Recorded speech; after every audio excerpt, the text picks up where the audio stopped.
In the world of espionage, spies often operate in a legal gray zone. To accomplish their shadowy goals, governments sometimes rely on a form of covert action that does the same to deceive their enemy.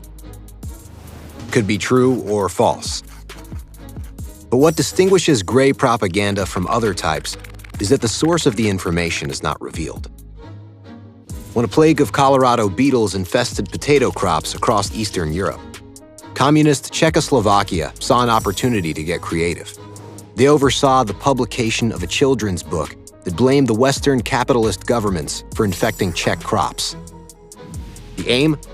To promote the idea that the United States and its allies used the bug to threaten the Czech way of life.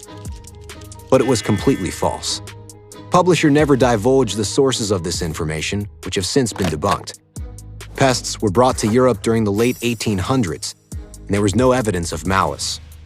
In 1953, CIA operatives in Iran bribed local journalists to write negative articles about Iranian Prime Minister Mohammad Mossadegh. The campaign was part of Operation Ajax, a successful effort to overthrow Mossadegh's government.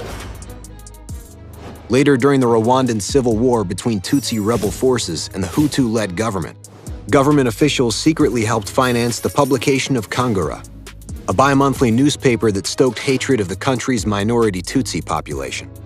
The Rwandan genocide would see around 800,000 people murdered in 100 days by Hutus extremists. Kangura was gray propaganda because it never revealed that it was being funded by Rwandan intelligence. These examples show the true nature of gray propaganda, a powerful weapon of covert action wielded by governments working in the shadows to deceive their enemy. What risks might a government face when using gray propaganda?